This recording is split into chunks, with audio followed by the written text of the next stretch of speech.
الحمد لله وكفى وسلام على عباده الذين اصطفى أما بعد أعوذ بالله من الشيطان الرجيم بسم الله الرحمن الرحيم إن الله يحب التوابين ويحب المتطهرين سبحان ربك رب العزة عما يصفون وسلام على المرسلين والحمد لله رب العالمين اللهم صل على سيدنا محمد وعلى آل سيدنا محمد وبارك وسلم اللهم صل على سيدنا محمد وعلى آل سيدنا محمد وبارك وسلم اللهم صل على سيدنا محمد وعلى آل سیدنا محمد وبارک وسلم۔ شریعت میں نجاستوں کی دو قسم ہیں، ایک نجاست حقیقی اور دوسری نجاست حکمی۔ نجاست حقیقی تو ہوئی پیشاب پاخانہ، یہ جہاں بھی لگے وہ جگہ ناپاک ہو جاتی ہے، اس کو دھونا فرض ہو جاتا ہے۔ اور نجاست حکمی کہتے ہیں کہ جو دیکھنے میں تو نجاست نظر نہ آئے مگر حکم خدا نے اس کو نجاست کہا ہو، جیسے شرک۔ اللہ تعالیٰ ارشاد فرماتے ہیں انما المشرکون نجس۔ اب مشرک آدمی اگر 70 مرتبہ غسل کر کے بھی آئے تو نجس، اس کی نجاست حکمی ہے۔ ایک آدمی جس کو غسل فرض ہو گیا، وہ ظاہر میں اگر جسم سے نجاست کو دور کر لے، غسل نہ کرے، وہ ناپاک ہے، بھلے خوشبوئیں لگا لے، بڑا صاف ستھرا ہو جائے، جب تک غسل کے فرائض پورے نہیں کرے گا تب تک ناپاک۔ اب وہ کہے کہ میں مسجد میں داخل ہوتا ہوں، بھئی حرام، آپ داخل نہیں ہو سکتے، آپ حکماً نجس ہیں اس وقت۔ تو اس لیے نجاست کی دو قسمیں ہوئیں، ایک نجاست حقیقی اور دوسری نجاست حکمی۔ عبادت کے لیے دونوں نجاستوں سے پاک ہونا فرض ہے۔ ایک آدمی اگر نماز پڑھنے کے لیے مسجد میں آنا چاہتا ہے تو نجاست حقیقی سے بھی پاک ہو اور نجاست حکمی سے بھی پاک ہو، پھر اس کی نماز صحیح ہوگی۔ دونوں سے پاک ہونا اس کے لیے ضروری ہے۔ یہ جو نجاست حکمی ہے یہ گناہوں کی وجہ سے بھی لگتی ہے۔ مثال کے طور پر ایک بندے نے اپنے جسم کے کسی عضو سے کبیرہ گناہ کیا، وہ عضو نجس۔ اب وہ عضو کیسے پاک ہو؟ وہ پانی سے نہیں پاک ہوگا، وہ ندامت کے نکلے ہوئے آنسوؤں سے پاک ہوگا، وہ توبہ سے پاک ہوگا۔ اور جب تک اس کو پاک نہیں کرے گا اس کی عبادت صحیح نہیں ہوگی۔ ہمارے اکابر جب وضو کرنے لگتے تھے تو ظاہر کی پاکیزگی کی بھی نیت کرتے تھے اور باطن کی پاکیزگی کی بھی نیت کرتے تھے کہ ہم وضو کر رہے ہیں تو ہم ظاہر میں بھی پاک ہو رہے ہیں اور توبہ کر کے ہر گناہ سے بھی پاک ہو رہے ہیں، پھر نماز پڑھنے آتے تھے۔ حتیٰ کہ اگر گھر سے مسجد کی طرف جاتے ہوئے راستے میں کوئی گناہ سرزد ہو گیا تو وضو دوبارہ کرتے تھے، نگاہ اٹھی وضو دوبارہ کرتے تھے، کہ گناہ کی وجہ سے وہ باطنی طہارت ہماری نہیں رہی۔ ظاہر کی طہارت تو ہے، باطن پاک نہیں، اور ہمیں اپنے پروردگار کے سامنے ظاہر اور باطن کو پاک لے کر کھڑا ہونا ہے۔ ہمارے حضرت مرشد عالم رحمۃ اللہ علیہ فرمانے لگے کہ ایک مرتبہ وضو فرما رہے تھے اور ان کی اہلیہ صاحبہ پانی ڈال رہی تھی۔ اب پانی ڈالتے ہوئے تھوڑی سی بے دھیانی ہوئی تو حضرت نے انہیں ڈانٹ دیا، وہ خاموش ہو گئیں۔ حضرت فرماتے ہیں میں نے وضو کیا اور وضو کر کے جب میں گھر سے نکلا تو نماز کا وقت ہو چکا تھا۔ میرے دل میں خیال آیا کہ میں جا رہا ہوں امامت کروانے کے لیے اور گھر میں بیوی کا دل دکھایا، میری نماز کہاں قبول ہوگی؟ تو ایک بچے کو میں نے بھیجا کہ مسجد میں جا کر بتائے کہ میرا انتظار کرے، میں آتا ہوں، اور وہاں سے لوٹ کے میں پھر گھر آیا اور میں نے اپنی بیوی سے معذرت کی۔ وہ تو پہلے ہی بہت خوش تھیں، لیکن ان کو مسکراتا دیکھ کے پھر مجھے یقین ہوا کہ اللہ نے میرے اس گناہ کو معاف کر دیا، تب آ کر میں نے نماز کی امامت کروائی۔ ہمارے اکابر مصلی پہ اس حال میں کھڑے ہوتے تھے کہ ظاہر بھی پاک ہوتا تھا اور من بھی گناہوں سے پاک۔ آج ہماری نماز کی حالت دیکھیے، نوجوان بچے کہتے ہیں جی کہ نماز کے اندر شہوت کے خیال آ رہے ہیں۔ ایسی نمازیں اللہ کے ہاں کیسے قبول ہوگی؟ گناہوں کی نجاست توبہ سے دھلتی ہے۔ اس لیے امام اعظم ابو حنیفہ رحمۃ اللہ علیہ نے ایک نوجوان کو غسل کرتے دیکھا تو غسل کے پانی کے اندر اس کے گناہ، زنا کا جو گناہ تھا اس کے آثار دیکھے اور اس کو بلا کر نصیحت فرمائی تو اس نے کہا جی میں زنا کا مرتکب ہوا۔ اس کے بعد امام اعظم نے مستعمل پانی کے مکروہ ہونے کا فتویٰ دیا۔ وضو کے پانی سے بھی گناہ دھلتے ہیں، غسل کے پانی سے بھی گناہ دھلتے ہیں۔ نجاست دھل رہی ہوتی ہے، ہم ظاہری نجاست کی طرف تو دھیان دے لیتے ہیں، حکمی نجاست کی طرف دھیان نہیں دیتے، من کی نجاست کی طرف دھیان نہیں دیتے، اس سے پاکی حاصل نہیں کرتے۔ اس لیے نہ قرآن مجید کا لطف حاصل ہوتا ہے، نہ نماز کی حلاوت حاصل ہوتی ہے، ظاہر و باطن کو پاک۔ اس لیے آیت کریمہ ان اللہ یحب التوابین، توابین کہتے ہیں من کو پاک کرنے والے توبہ کے ذریعے، اور متطہرین جو اپنے تن کو پاک کرنے والے۔ اللہ ان سے بھی محبت فرماتے ہیں، ان سے بھی محبت فرماتے ہیں۔ ایک بات سمجھنے کی ہے کہ آپ کے پاس اگر پلاؤ پکا ہوا ہے، آپ رکھ دیتے ہیں جی میں 2-4 گھنٹے کے بعد کھاؤں گا، اور جب 2-4 گھنٹے کے بعد کھانے لگتے ہیں تو بو آ رہی ہوتی ہے، وہ جی پلاؤ تو خراب ہو گیا۔ بھئی 4-5 گھنٹے میں کیا ہوا؟ 4-5 گھنٹے میں اس کے اندر ایسا بیکٹیریا تھا کہ جس نے فرمنٹیشن کر دی اور اب اس میں بدبو آ گئی، کھانے کے قابل نہ رہا۔ اس کی جگہ گڑ آپ کے پاس ہے، ایک دن رکھیں تو سال بعد اس کو اٹھائیں تو گڑ اسی طرح۔ گڑ کو کیوں نہیں کچھ ہوا؟ اس کے اندر بیکٹیریا نہیں تھا۔ وہ 10 سال بھی پڑا رہے تو گڑ کا گڑ رہے گا، نمک کا نمک رہے گا۔ سالن خراب ہوتا ہے، پلاؤ خراب ہوتا ہے، ان میں بیکٹیریا ہوتا ہے۔ یوں سمجھیں کہ جب انسان گناہ کا مرتکب ہوتا ہے تو جس عضو سے ارتکاب کیا اس عضو کو وہ بیکٹیریا چپک گیا۔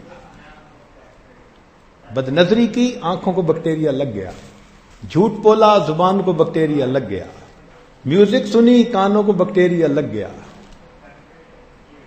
ہاتھ پاؤں کے گناہ، بیکٹیریا لگ گیا۔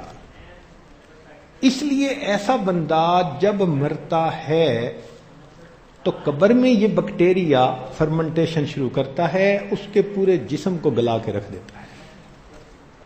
قبر میں جو لاش گلتی سڑتی ہے وہ کس وجہ سے؟ بیکٹیریا لے کے جاتا ہے گناہوں کا، توبہ نہیں کی ہوتی۔ چنانچہ ایک ملک میں ہمیں ایک صاحب نے کہا کہ آپ کو ہم ممیز دکھاتے ہیں کہ قبر میں کیا ہوتا ہے۔ چنانچہ وہ ہمیں لے گئے، شیشے کے بنے ہوئے کمرے تھے۔ پہلے کمرے میں داخل ہوتے ہوئے پہلے ایک پیپر پر لکھا ہوا تھا یہ بندہ فوت ہوا، اور جیسے فوت ہوا ہم نے اسی حال میں اس کو کیمیکل لگا کر مومیفائی کر کے یہاں رکھ دیا۔ ہم اندر گئے تو دیکھا ایک انگریز مرد گورا لیٹا ہوا ہے، اس کے جسم پر کیمیکل نظر نہیں آتا، لیکن اس کا پورا جسم صحیح سالم جیسے ہوتا ہے وہ پڑا ہوا ہے۔ پھر اس کے بعد اگلے کمرے میں گئے، لکھا ہوا تھا اس بندے کو قبر میں لٹایا گیا اور اتنے عرصے کے بعد اس کی لاش کو نکالا گیا۔ اور جس حالت میں لاش تھی اسی حالت میں کیمیکل لگا کر اس کو رکھ دیا گیا. جب ہم اندر داخل ہوئے حیران، باقی جسم پورا ٹھیک ہے، آنکھوں کے دونوں ڈیلے یہ یہاں سے لٹک کر اس کے رخساروں پر آ گئے اور ان کے ساتھ جراثیم کیڑے وہ چپکے ہوئے ہیں. گویا قبر کے اندر سب سے پہلی تبدیلی یہ آتی ہے کہ بندے جن آنکھوں سے تو غیر کو محبت بھری نظر سے دیکھتا تھا، تیری حسرت بھری آنکھیں اٹھتی تھیں، سب سے پہلے تیری اسی آنکھ کو کیڑے کھائیں گے. تو حسن والوں کو دیکھتا تھا اور حسن دینے والے کو بھول گیا. پورا جسم باقی ٹھیک ہے، بس آنکھوں کے ڈیلے جیسے لٹک جاتے ہیں لٹک کے رخسار پر اور اس کے ساتھ کیڑے چمٹے ہوئے ہیں. تیسری جگہ گئے تو تیسری جگہ ہم نے دیکھا کہ آنکھوں کے اندر بھی کیڑے پڑے ہوئے تھے، ڈیلے کو تو جیسے انہوں نے کھا لیا ہو. اور دوسری تبدیلی یہ آئی کہ اس کے ہونٹ کھائے گئے تھے اور اس کے 32 دانت بالکل صاف نظر آ رہے تھے. یہ دوسری تبدیلی آتی ہے. جن ہونٹوں سے تم نے غیر کو بوسہ دیا، اس کو کیڑے کھائیں گے. محبت تو اللہ کے لیے تھی، تو اس محبت کے جذبات کو غیر کے لیے استعمال کرتے ہیں. مٹی کے کھلونے الجھ گیا اس میں، ان ہونٹوں کو کیڑے کھائیں گے. جب تیسرے میں گئے تو وہاں آنکھوں میں بھی کیڑے، منہ میں بھی کیڑے، اور اس کا پیٹ جو تھا یہ پیالے کی طرح بنا ہوا تھا، اور جیسے پیالے کے اندر پلاؤ پڑا ہوتا ہے اس طرح پورا پیٹ جراثیم سے بھرا ہوا تھا، کیڑے بھرے ہوئے تھے. جس پیٹ میں تو حرام ڈالتا ہے تیرے اس پیٹ کو کیڑے کھائیں گے. اللہ اکبر کبیرہ. بس پھر آگے جب بڑھتے گئے تو جراثیم پھیلتے گئے، گوشت اس کا کھاتے گئے، حتیٰ کہ آخری درجے میں ایک بندہ دیکھا جس کی بالکل ہڈیاں پڑی ہوئی تھیں، جسم پہ گوشت کا نام و نشان نہیں. پھر اس سے اگلے درجے میں دیکھا تو وہاں ہڈیاں بھی نہیں تھیں، ریڑھ کی ہڈی کا اتنا سا ٹکڑا پڑا تھا کہ یہ سب سے آخر میں بچتا ہے، اس کے علاوہ ہڈیاں بھی بوسیدہ ہو جاتی ہیں. اے انسان، تو اپنی قبر کو بھول گیا.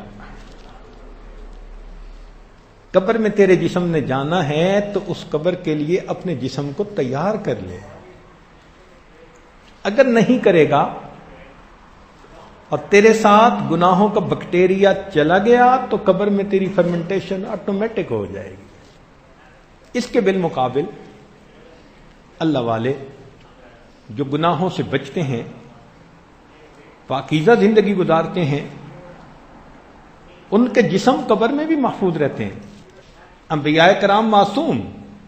حدیث پاک میں آتا ہے اللہ تعالیٰ نے زمین پر حرام فرما دیا کہ وہ انبیاء کے اجسام کو کھائے، تو زمین انبیاء کے جسموں کو نہیں کھا سکتی، محفوظ. اور ان کی اتباع کرنے والے، ان کی اتباع کی برکت سے ان کے بھی جسم محفوظ، اس لیے کہ بیکٹیریا جو نہیں ہوتا. ہمیں بہت بچپن کا واقعہ یاد ہے، سیلاب آیا تو قبرستان میں ایک قبر کھلی اور ایک بندے کی لاش بالکل صحیح سالم، کفن بھی میلا نہیں ہوا. گھر میں تذکرہ ہوا تو بڑے بھائی بھی دیکھنے گئے، والد صاحب بھی دیکھنے گئے. عمر چھوٹی تھی تو میں نے والد صاحب سے کہا کہ میں بھی جاتا ہوں. بڑے بھائی نے منع کر دیا. انہوں نے کہا یہ بچہ ہے، یہ قبر کو یا اس کو دیکھے گا تو اس کے دل پہ اثر ہوگا. تو بھائی کے کہنے پہ والد نے جانے نہیں دیا. لیکن جب وہ واپس آئے تو وہ 1 گھنٹہ تذکرہ کرتے رہے. پورے شہر کے لوگوں نے اس کی لاش کو دیکھا. تو اللہ والوں کے جسم تو کیا، ان کے کفن بھی میلے نہیں ہوتے، اس لیے کہ بیکٹیریا جو ساتھ نہیں، جو فرمنٹیشن کرے. صاف ستھرے قبر میں آتے ہیں، اور اسی طرح ان کے اجسام قبر میں پڑے رہتے ہیں۔ ہمارے ایک محترم تھے، بہت نیک طبیعت کے آدمی تھے، اپنی زندگی میں شاید انہوں نے 50 مرتبہ سے زیادہ حج کیا، ہر سال حج اور عمرہ اور مدینہ طیبہ کا اعتکاف، یہ ان کا زندگی کا محبوب مشغلہ تھا۔ اور اللہ نے ان کے ساتھ معاملہ بھی ایسے کیا کہ جب ان کی وفات ہوئی، رمضان المبارک روزے کی حالت،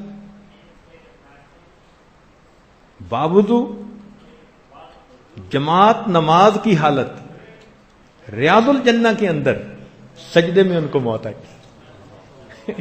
اتنی سعادتیں ایک بندے کو حاصل ہوئی، جنت بقیع میں دفن ہوئے۔ انہوں نے اپنا واقعہ خود سنایا، کہنے لگے کہ لاہور میں ایک مرتبہ بہت آندھی آئی، بارش ہوئی، اور یونیورسٹی کے سامنے جو نہر ہے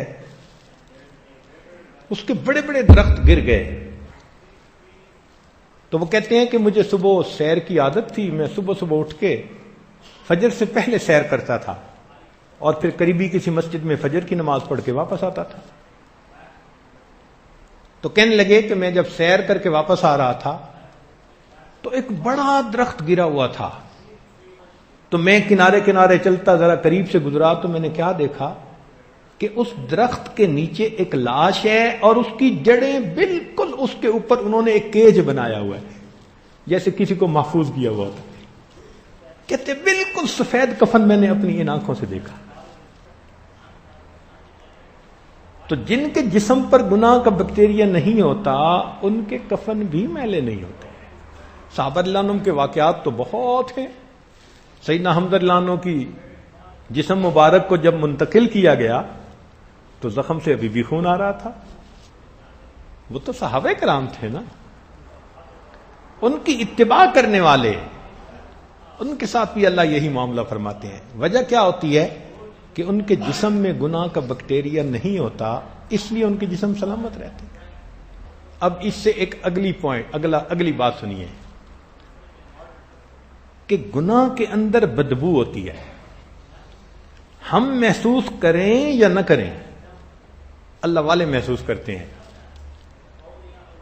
چنانچہ جیسے گناہ کرنے والا آ کے بیٹھتا ہے اس کے ہر گناہ کی الگ الگ مہک محسوس ہوتی ہے۔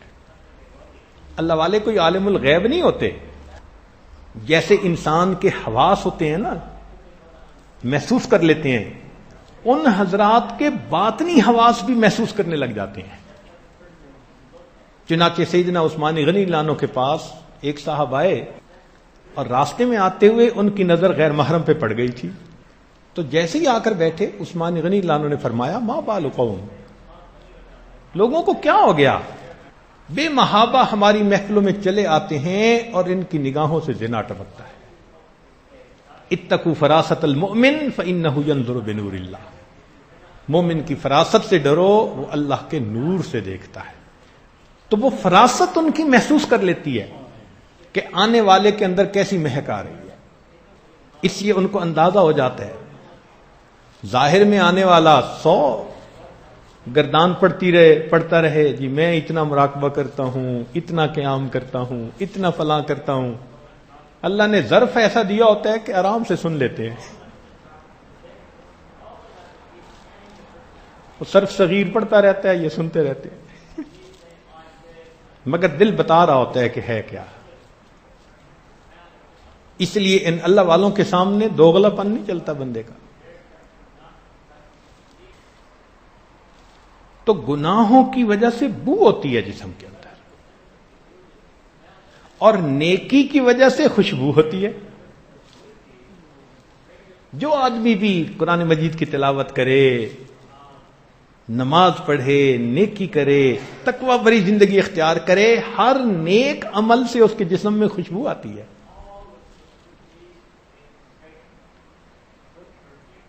چنانچہ اس کی دلیل نبی علیہ الصلوۃ والسلام کے مبارک جسم سے کیسی خوشبو آتی تھی، سبحان اللہ۔ ام سلیم رضی اللہ تعالیٰ عنہ نبی علیہ السلام کے پسینے کو جمع کروا رہی ہیں۔ پوچھا ام سلیم کیا کرتی ہو؟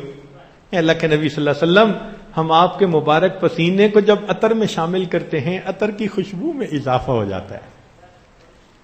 مدینہ میں دلہنوں کو اگر خوشبو نہ ملتی تھی تو نبی علیہ الصلوۃ والسلام کے مبارک پسینے کے قطرے لگائے جاتے، خوشبو آ جایا کرتی تھی۔ جس راستے سے اللہ کے حبیب صلی اللہ علیہ وسلم گزرتے تھے خوشبو آتی تھی۔ صحابہ کرام کہتے ہیں کہ ہمیں پتہ نہیں ہوتا تھا محبوب کہاں گئے، ہم خوشبو کی وجہ سے پہچانتے تھے کہ ادھر تشریف لے گئے، جسم اثر سے ایسی خوشبو آتی تھی۔ اسی لیے انس اللہ عنہ فرماتے ہیں ما شممت مسکم ولا عنبرۃ، کہ نبی علیہ الصلوۃ والسلام کے مبارک پسینے کی جو خوشبو تھی، میں نے مشک اور عنبر میں بھی وہ خوشبو نہیں محسوس کی۔ پھر ان کی اتباع کی وجہ سے جو ان کے متبعین ہوتے ہیں ان کے ساتھ بھی یہی معاملہ۔ چنانچہ سیدنا صدیق کلانوں کے جسم سے خوشبو آتی تھی۔ عمر رضی اللہ عنہ روایت کرتے ہیں، فرماتے ہیں کان ریح ابی بکر اطیب من ریح المسک۔ عمر رضی اللہ عنہ کہتے ہیں کہ ابو بکر صدیق کے پسینے سے وہ خوشبو آتی تھی جو مشک میں بھی نہیں آیا کرتی۔ چنانچہ امام عاصم رحمۃ اللہ علیہ مسجد نبوی میں قرآن پڑھاتے تھے، منہ سے خوشبو آتی تھی۔ ایک شاگرد پیچھے لگ گیا، حضرت کیا کوئی الائچی منہ میں رکھتے ہیں؟ بھئی نہیں حضرت، خوشبو آتی ہے۔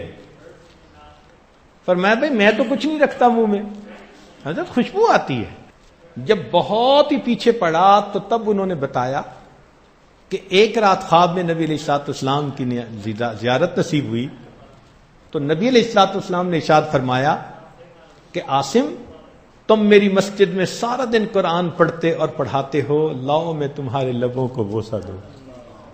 خواب میں نبی علیہ السلام نے میرے لبوں کو بوسہ دیا، اس وقت سے میرے منہ سے خوشبو آتی۔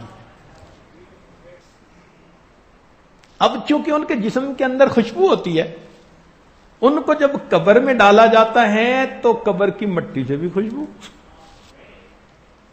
یہ کوئی حیران ہونے والی بات نہیں ہے۔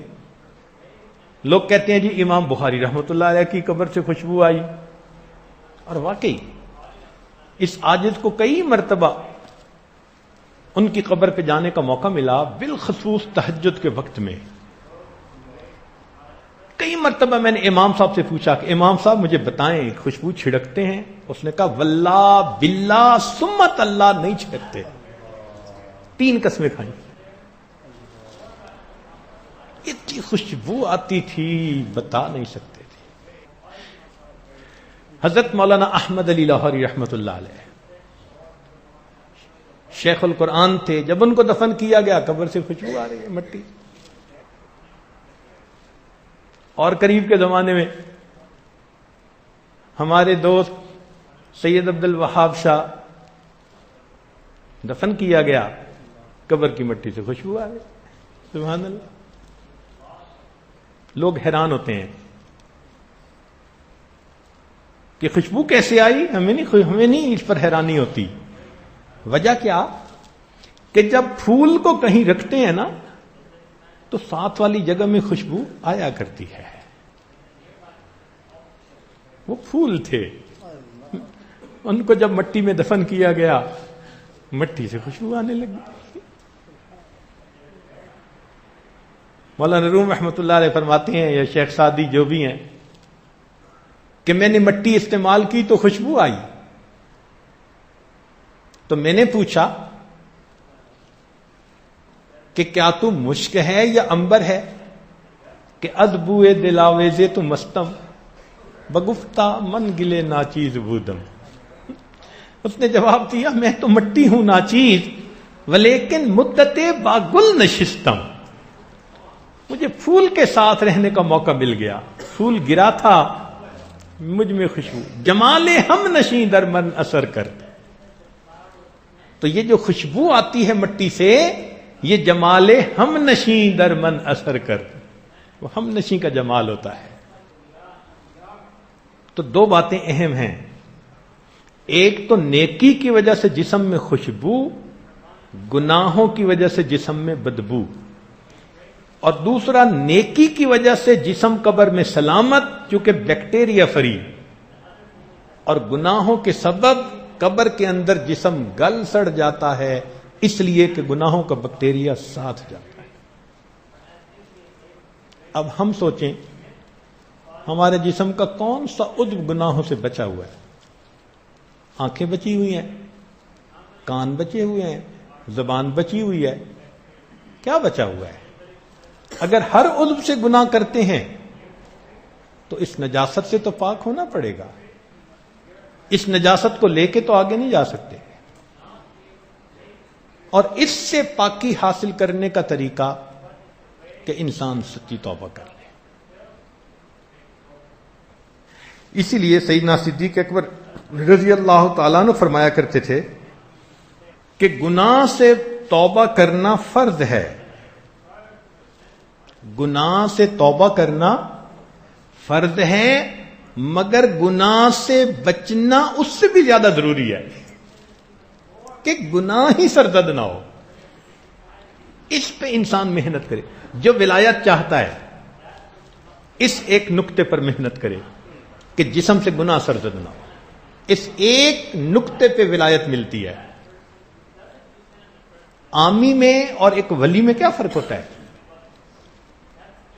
کہ عام انسان نیکی بھی کرتا ہے، گناہ بھی کرتا ہے، تو نیکی کے اثرات گناہوں سے ختم، لیکن جس کو ہم ولی کہتے ہیں یہ وہ بندہ ہوتا ہے جو نیکی تو کرتا ہے، گناہوں سے اپنے آپ کو بچاتا ہے، گناہ نہیں کرتے۔ انبیاء معصوم ہوتے ہیں اور اولیاء محفوظ ہوتے ہیں۔ امام ربانی مجد لسانی رحمۃ اللہ علیہ نے اپنے مکتوبات میں لکھا، اس امت میں ایسی پاکیزہ ہستیاں گزری ہیں کہ ان کے گناہ لکھنے والے فرشتے کو 20 سال تک کوئی گناہ لکھنے کا موقع نہیں ملا۔ فرشتوں کو دکھانا تھا بشر ایسے بھی ہوتے ہیں۔ یہ اللہ کی چنی ہوئی ہستیاں، محبوب ہستیاں، اللہ ان کی حفاظت فرماتے ہیں۔ تو کیا یہ فرشتے ہوتے ہیں؟ نہیں، انسان ہوتے ہیں، ان کے ساتھ تمام لوازم بشریت لگے ہوتے ہیں۔ اتنا فرق ہوتا ہے کہ اول تو وہ گناہ کرتے نہیں، اور اگر کبھی ہو جائے تو جب تک اس کو اللہ سے معاف نہیں کروا لیتے ان کو چین نہیں آتا، گناہ لکھا ہی نہیں جاتا۔ عبداللہ ابن مبارک رحمۃ اللہ علیہ نے عورت کا تذکرہ کیا، المرأۃ متکلمۃ بالقرآن، 20 سال تک اس کی زبان سے قرآن مجید کے سوا کوئی دوسرا لفظ نکلا ہی نہیں۔ اب جب ایسے لوگ قیامت کے دن اللہ کے سامنے کھڑے ہوں گے کہ 20 سال قرآن کے سوا کوئی لفظ زبان سے نہیں نکلا، اور پھر ہم بھی کھڑے ہوں گے کہ زبان سے پتہ نہیں دن میں کیا کیا بےہودہ گوئی کرتے رہے، اللہ کو کیا جواب دیں گے؟ حاتم اسم رحمت اللہ علیہ کے بارے میں لکھا ہے، پیشی ہوئی تو وہ فرماتے ہیں کہ میں گھبرا گیا، تو رب کریم نے فرمایا حاتم تو گھبرا رہا ہے، تیرا ایسا نام اعمال ہمارے پاس آ رہا ہے کہ اس میں کوئی ایک بھی گناہ درج نہیں آتا۔ اللہ اکبر کبیرہ۔ حضرت مولانا احمد لاہوری رحمت اللہ علیہ خواب میں کسی کو نظر آئے، اس نے پوچھا حضرت کیا بنا؟ فرمایا اللہ کے حضور پیشی ہوئی، تو پوچھا کہ احمد علی تو اتنا کیوں ڈرتا تھا؟ وہ بہت کثیر البکا تھے، بہت بات بات پہ آنسو ٹپ ٹپ گرنے شروع ہو جاتے تھے، ہر وقت آنسو ٹپکتے رہتے تھے، خوف گریا اتنا غالب ہوتا تھا۔ تو فرمانے لگے کہ اللہ کے حضور پیشی ہوئی، فرمایا احمد علی تو اتنا کیوں ڈرتا تھا؟ تو فرمانے لگے کہ میں تو اور ڈر گیا کہ مجھ سے تو پوچھ گچھ شروع ہو گئی، اور منو کی شفل حساب فقد عذب، تو میری تو تفتیش شروع ہو گئی۔ کہنے لگے جیسے ہی پوچھا گیا میں گھبرا گیا۔ فرمایا تو کیوں ڈر رہا ہے؟ تو ایسی زندگی گزار کے میرے پاس آیا کہ ہم نے تجھے بھی معاف کر دیا، اور جس قبرستان میں تجھے دفن کیا گیا سارے قبرستان کے مردوں کو بھی معاف کر دیا۔ یہ اللہ کے وہ مقبول بندے ہوتے ہیں جو گناہوں سے بچتے ہیں. اس لیے نبی علیہ الصلوۃ والسلام نے ارشاد فرمایا اتق المحارم تکن اعبد الناس، کہ گناہوں سے بچو تم سب سے زیادہ بڑے عبادت گزار بن جاؤ گے. لمبی چوڑی نفلیں، تسبیحات، ان کا اتنا فائدہ نہیں ہوتا جتنا گناہ سے بچنے کا فائدہ ہوتا ہے. اللہ خوش ہوتے ہیں ایک ایک گناہ سے جب بندہ توبہ کرتا ہے. میرے بندے نے گناہ سے سچی توبہ کر لی.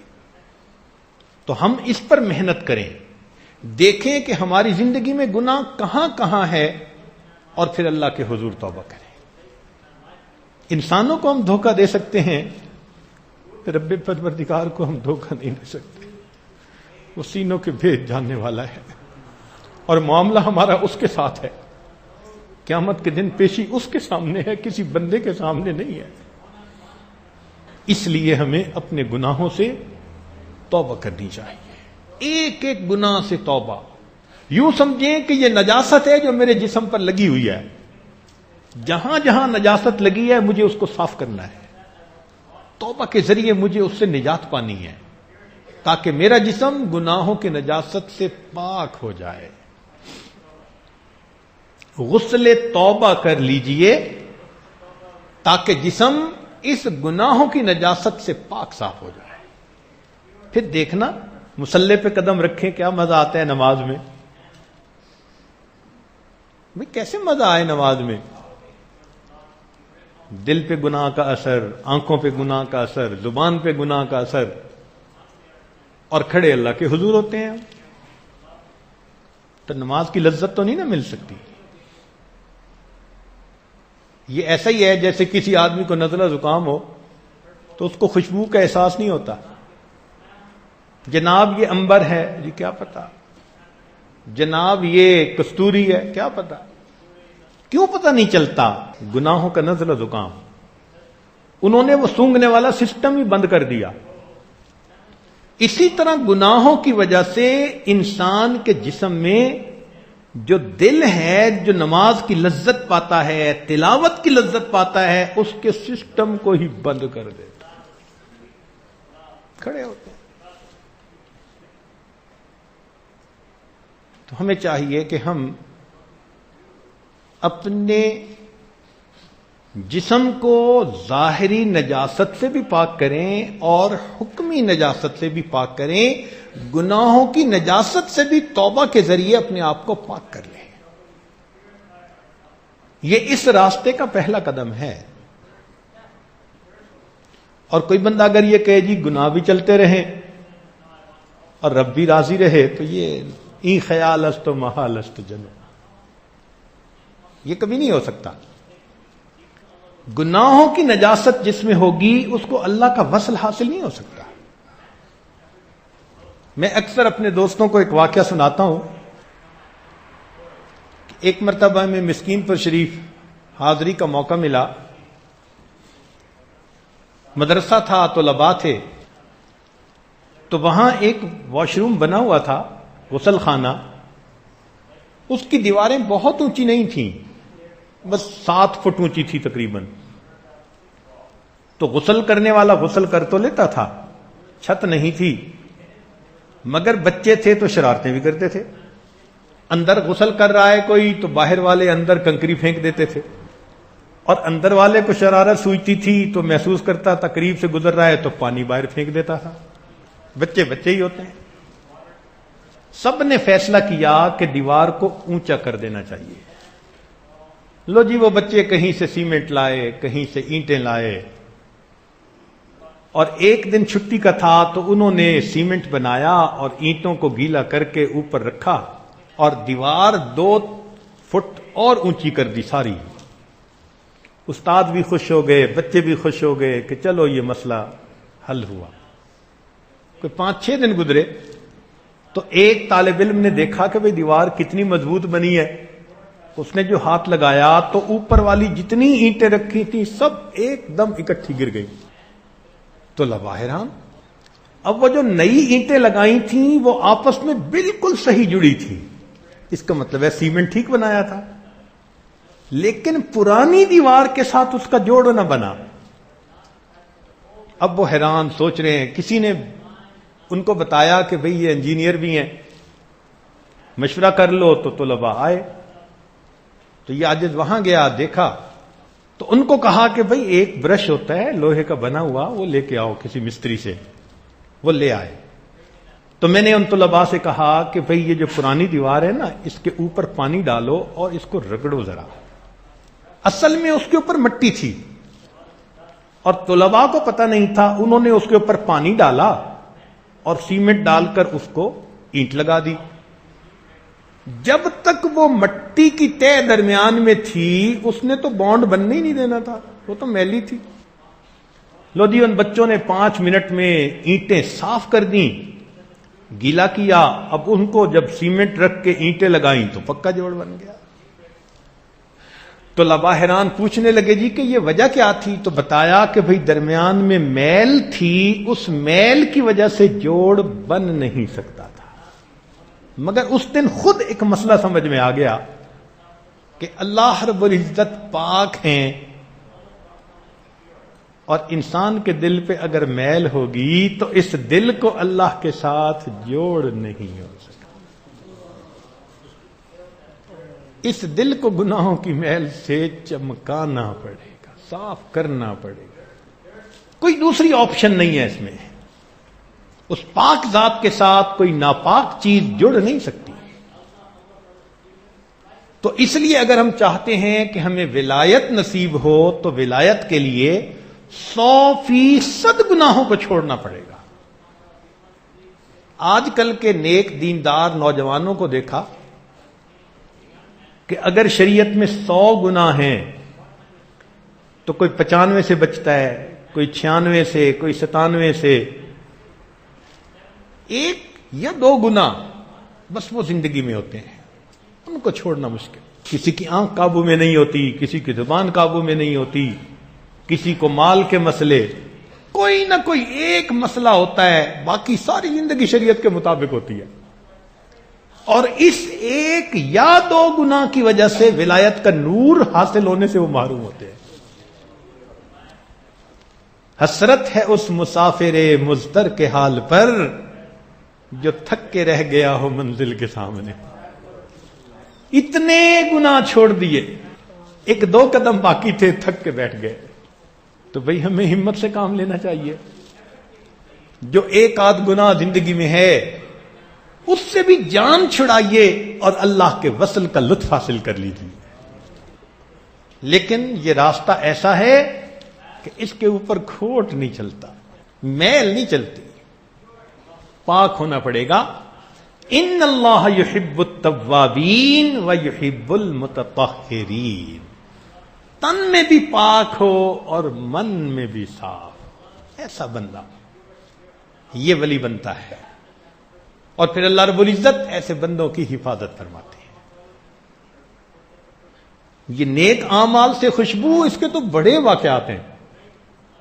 شاہ عبد العزیز رحمۃ اللہ علیہ کے ایک شاگرد تھے, نوجوان بچہ, مدرسے جاتا تھا. تو ایک گلی میں کوئی گھر تھا, وہاں کی عورت وہ کھڑکی سے اس کو دیکھتی تھی اور اس کی نیت کے اندر فطور تھا. اب ایک دن گھر پہ کوئی خاوند نہیں تھا, اس نے کسی خادمہ کو کانفیڈنس میں لیا اور اس کو کہا کہ اس نوجوان کو کسی ہیلے بہانے سے گھر بلاؤ. وہ بڑھیا فتنے کی پڑیا, وہ باہر نکلی اور اس نوجوان سے کہتی ہے کہ اس گھر میں ایک بیمار ہے, کچھ اس کے لیے پڑھ دو, دعا کر دو. تو وہ نوجوان سیدھا سادہ تھا, وہ سچ سمجھا کہ چلیں میں فاتحہ پڑھ دیتا ہوں, قرآن پاک کی آیتیں پڑھ دیتا ہوں, اللہ بیمار کو شفا دے دے. جیسے ہی گھر میں قدم رکھا اور کنڈی لگی تو وہ نوجوان عورت سجی سجائی سامنے آ گئی اور اس نے مسکرا کے کہا کہ بہت مدت سے انتظار میں تھی کہ یہ موقع ملے. یہ نوجوان سمجھ گیا کہ بس میں ٹریپ ہو گیا. اللہ کی طرف توجہ کی تو فوراً ذہن میں خیال آیا, کہنے لگا اچھا مجھے قضاء حاجت کی ضرورت ہے تو کوئی بیت الخلا ہے؟ اس نے کہا ہے. وہ یہ بیت الخلاء میں گیا. اب اس زمانے کے بیت الخلاء وہ آج کل نہیں تھے کہ ہر چیز گم ہو جاتی ہے. تو وہاں بیت الخلاء میں نجاست پڑی ہوئی تھی. اس بچے نے وہ نجاست اٹھائی اور اپنے ہاتھ پر لگا دی, اور جب باہر نکلا تو اتنی بو آ رہی ہے پخانے کی. اس عورت کو نفرت ہوئی. اس نے کہا کیا پتا تو ایسا بے وقوف انسان, دفع یہاں سے. اس نوجوان نے اپنا ایمان بچایا اور یہ وہاں سے نکل پڑا. اب اس کو ڈر ہے کہ گلی کے لوگوں کو بدبو آئی تو لوگ پوچھیں گے کیا بتاؤں گا. بھاگا جا رہا ہے, بھاگا جا رہا ہے. مدرسے پہنچا, سیدھا غسل خانے میں. کپڑے بھی دھوئے کہ ان پہ بھی نجاست لگی تھی, جسم بھی دھویا, غسل کیا, اور اسی طرح پھر گیلے کپڑے نچوڑ کے پھر پہن لیے.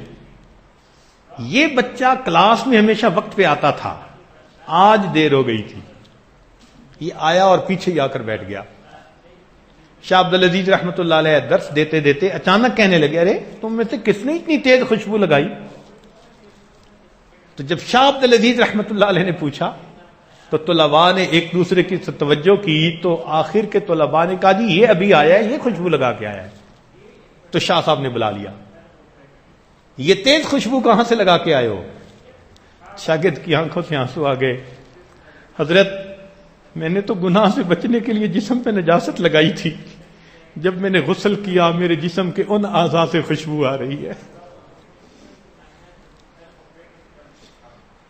تو نیک اعمال سے خوشبو اور گناہوں سے بدبو. اب ہم سوچیں کہ باطنی طور پر ہماری حالت کیا ہے. سچی بات ہے, اللہ کی صفت ستاری کا صدقہ ہے, اگر گناہوں کی بو ظاہر ہوتی ہم کسی کے پاس بیٹھنے کے قابل نہیں تھے, کسی کے پاس بیٹھنے کے قابل نہیں تھے. اس مالک کی ستر پوشی نے چھپا لیا. تو اس لیے ہمیں گناہوں سے سچی توبہ کر کے من کا غسل کرنے کی ضرورت ہے. آج 25 رمضان مبارک کی رات ہے اور یہ مغفرت کا عشرہ ہے. ہم موقع سے فائدہ اٹھائیں اور اللہ کے حضور سارے گناہوں سے توبہ کر کے ادخلوا فی السلم کافہ کا مصداق بن جائے. میرے مولا بہت گناہ کیے, بہت خطائیں کی, ہم نہیں چاہتے ہمارا جسم گلے سڑے, ہم نہیں چاہتے آپ کے سامنے کھڑے ہوں جسم سے بدبو آ رہی ہو. میرے مولا مہربانی فرما دیجیے, کرم فرما دیجیے. تو آج کی اس مجلس میں ہم سارے گناہوں سے سچی توبہ, یہ نہ ہو کہ ہم 99 سے توبہ اور 1 سے نہیں. وہ جیسے مجنوں نے کیا تھا, باپ نے کہا کہ توبہ کرو, کہتے ہیں میں ہر گناہ سے توبہ کرتا ہوں ولیکن حب لیلا لا اتوب. لیلا کی محبت سے توبہ نہیں کر سکتا. آج ہر ایک کی الگ الگ لیلا ہے. کوئی مٹی کی مورتی ہے جو لیلا بنی ہوئی ہے, کسی کے لیے کاروبار لیلا, الگ الگ لیلا. لیکن جب تک اس سے بھی توبہ نہیں کریں گے اللہ کا وصل حاصل نہیں ہوگا. اس لذت کو اگر پانا چاہتے ہیں جو اللہ کے تعلق کی ہے تو آج 100% گناہوں سے توبہ, سچی توبہ. پھر اس کی برکتیں دیکھیے زندگی میں کیا ہوتی ہیں, اللہ رب العزت کی طرف سے رحمت کیسے ہوتی ہے. ایک بات امید ہے کہ آپ توجہ سے سنیں گے. نبی علیہ الصلوۃ والسلام اس بات کی بہت تعلیم دیتے تھے کہ انسان اللہ کے خوف کی وجہ سے گناہوں کو چھوڑ دے. خلوت میں اور جلوت میں گناہوں کو چھوڑ دے. بہت تعلیم. اور واقعی اللہ کے خوف کی وجہ سے جب انسان گناہ کو چھوڑتا ہے اللہ رب العزت اس بندے سے بہت خوش ہوتے ہیں. آج فجر کی نماز کے بعد حدیث مبارکہ سنی نا ہم نے کہ الکفل جو اللہ کے خوف کی وجہ سے زنا سے بچ گیا راوی کہتے ہیں کہ میں نے نبی علیہ الصلوۃ والسلام سے 20 مرتبہ یہ حدیث سنی ہوگی. 20 مرتبہ تو انہوں نے سنی اور کتنے موقعوں پہ یہ نہیں بھی ہوں گے. تو اس کا معنی کہ نبی علیہ الصلوۃ والسلام اس بات کو اتنا کثرت سے بیان فرماتے تھے. اللہ اکبر. بار بار بیان فرماتے تھے، بار بار، کہ اللہ کے خوف کی وجہ سے وہ گناہ سے بچ گیا. اللہ اکبر. مشہور واقعہ ہے امام شافعی رحمۃ اللہ کے زمانے میں. حاکم وقت اپنی بیوی کے ساتھ تھا، اچھے موڈ میں تھا، اور وہ کسی وجہ سے خفا تھی. اب یہ جتنا محبت کا اظہار کرتا اسے اتنی آگ چڑھتی، جتنا زیادہ یہ اس کو قریب کرنے کی کوشش کرتا وہ اتنا دور ہوتی. حتیٰ کہ جب اس نے بہت زیادہ محبت کا اظہار اس کے ساتھ کیا نا تو وہ کہنے لگی جہنمی دفع. بیزار بندہ پھر ایسی بات کر دیتا ہے. اس کو غصہ آیا. اس نے کہا کہ اچھا اگر میں جہنمی تو تجھے طلاق. اب غصہ ٹھنڈا ہوا دونوں کا. بیوی نے بھی سوچا کہ مجھے ایسے تو نہیں کہنا چاہیے تھا. خاوند نے بھی سوچا کہ مجھے اگر اس کا موڈ نہیں تھا، یہ ناراض تھی، تو اس کو میں مجبور نہیں کرنا چاہیے تھا. خاوند چھوڑنا بھی نہیں چاہتا تھا، وہ بھی حور پری تھی. اب علماء سے پوچھا کہ جناب بتائیں طلاق واقع ہوئی کہ نہیں ہوئی؟ معاملہ مشروط تھا. اب جس سے پوچھیں وہ کہیں جی ہم تو نہیں جواب دے سکتے. کون کہے کہ یہ جنتی یا جہنمی؟ یہ تو قیامت کے دن پتہ چلے گا. لو جی یہ بات ٹاک آف دی ٹاؤن بن گئی کہ بادشاہ کو ایک مسئلہ پیش آیا اور اس کا جواب اب دے نہیں سکتا کوئی. امام شافعی رحمۃ اللہ علیہ جوان العمر تھے، کہنے لگے مجھے لے جاؤ میں جواب دوں گا. لوگ ان کو لے آئے. بادشاہ نے مسئلہ پوچھا. فرمایا کہ بھائی علیحدگی میں آپ سے ایک سوال پوچھوں گا، اس کا آپ جواب دیں گے تو پھر میں مسئلے کا جواب دوں گا. اس نے کہا ٹھیک. تنہائی میں پوچھا جی پوچھئے. تو امام صاحب نے پوچھا کہ مجھے پوری زندگی کا کوئی ایک واقعہ ایسا سناؤ کہ تم کبیرہ گناہ پہ قدرت رکھتے ہو مگر اللہ کے خوف کی وجہ سے اس کو چھوڑ دیا. بادشاہ سوچتا رہا. کہنے لگا ہاں ایک مرتبہ واقعہ پیش آیا. میں اپنے کام سے فارغ ہو کے جلدی اپنی خوابگاہ میں پہنچ گیا تو محل میں کام کرنے والی ایک خادمہ تھی، جوان العمر تھی. وہ میرے کمرے میں ابھی چیزوں کو سیٹ کر رہی تھی. جیسے میری نظر اس پر پڑی تو بہت جاذب نظر لگی تو میں نے کنڈی بند کر دی. وہ بھی پہچان گئی کہ بادشاہ سلامت کی نیت ٹھیک نہیں ہے. تو کہتے ہیں کہ جیسے میں نے اس کی طرف قدم بڑھایا بولی یا ملک اتق اللہ، اے بادشاہ اللہ سے ڈر، اے بادشاہ اللہ سے ڈر. کہنے لگا اس تقیہ نقیہ نیک پاک بچی کے یہ الفاظ میرے دل پہ ایسے اثر پذیر ہوئے کہ اللہ کا خوف غالب آ گیا. اگر میں چاہتا تو میں زنا کا مرتکب ہوتا ہوں، کیا کسی نے مجھے پوچھنا تھا، مگر اللہ کے خوف کی وجہ سے میں نے کنڈی کھول کے جانے دیا. بس یہ ایک میری زندگی کا واقعہ ہے. امام صاحب سے پوچھا. انہوں نے فرمایا کہ اگر یہ واقعہ سچا ہے تو میں فتویٰ دیتا ہوں کہ تیری بیوی کو طلاق واقع نہیں ہوئی. اب جب یہ فتویٰ دیا تو لوگ حیران، مفتی لوگ حیران. انہوں نے کہا جی آپ کیسے فتویٰ دے سکتے ہیں؟ تو انہوں نے کہا بھائی فتویٰ میں نے نہیں دیا، فتویٰ اللہ تعالیٰ نے دیا. اللہ تعالیٰ بھی تو مفتی ہیں نا، قاری بھی ہیں، عالم بھی ہیں، مفتی بھی ہیں. قرآن مجید میں ہے نا اللہ فتویٰ دیتا ہے یفتیکم فی الکلالہ. تو انہوں نے کہا اللہ تعالیٰ نے دیا. کیسے؟ تو انہوں نے قرآن مجید کی آیت پڑھی کہ دیکھو اللہ رب العزت قرآن مجید میں فرماتے ہیں وَأَمَّا مَنْ خَافَ مَقَامَ رَبِّهِ، اور جو اپنے رب کے سامنے کھڑے ہونے سے ڈر گیا، وَنَهَى النَّفْسَ عَنِ الْهَوَىٰ، اور اس نے اپنی خواہش نفس کو خواہشات میں پڑنے سے بچا لیا، فَإِنَّ الْجَنَّةَ هِيَ الْمَأْوَىٰ، اس کا ٹھکانہ جنت ہے۔ تو اللہ کے خوف سے گناہ کو چھوڑ دینا جنتی ہونے کی علامت ہے۔ ہم بھی اپنے گناہوں کو اللہ کی خاطر چھوڑیں۔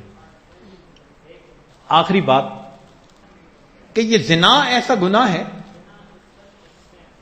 کہ اس کے مرتکب کو آگ میں جلنا ہی پڑے گا۔ زنا ایسا گناہ ہے کہ اس کے مرتکب کو آگ میں جلنا ہی پڑے گا۔ آپ حیران ہوں گے کہ کیسی بات کر دی؟ جی سنیے، یا تو اس دنیا میں ندامت کی آگ میں جل جائے، اگر ندامت کی آگ میں جلا معاف، اور اگر نہ جلا تو آخرت میں جہنم کی آگ میں جلنا پڑے گا۔ دل کو شرم ساری لگ جائے، ندامت ہو، افسوس ہو، میں نے برا کیا، مجھے نہیں کرنا چاہیے، میں آئندہ ایسی حرکت نہیں کروں گا، یہ ندامت کی آگ ہوتی ہے جو دل میں جل اٹھتی ہے۔ اس لیے اللہ رب العزت سے ہم یہ دعا مانگتے ہیں کہ اے کریم آقا، آج کی رات میں 100% گناہوں سے سچی توبہ کی ہمیں توفیق عطا فرما۔ ہم آپ کے پاکیزہ بندے بن کر زندگی گزارے، قیامت کے دن آپ کے سامنے ہم کیسے کھڑے ہوں گے؟ اللہ اکبر کبیرہ۔ اگر اللہ تعالیٰ نے قیامت کے دن آپشن دے دی کہ اے میرے بندے، یا تو جہنم میں چلا جا، یا پھر تیرا نامہ اعمال ہم تیرے والد کے سامنے دکھاتے ہیں، تیرے پیر صاحب کے سامنے دکھاتے ہیں، بیوی کو کہا کہ تیرے خامند کو تیرا نامہ اعمال دکھا دیتے ہیں، تو کیا خیال ہے، ہم دکھانے پہ تیار ہو جائیں گے؟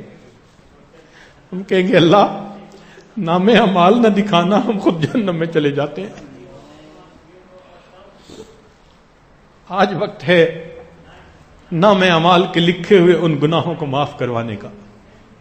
تو دعا کرتے ہیں کہ اے رب کریم، آج کی اس بابرکت رات میں رحمت فرما کر ہمارے گناہوں کو معاف کر دیجئے اور ہمیں بھی اپنے مقبول بندوں میں شامل فرما لیجئے۔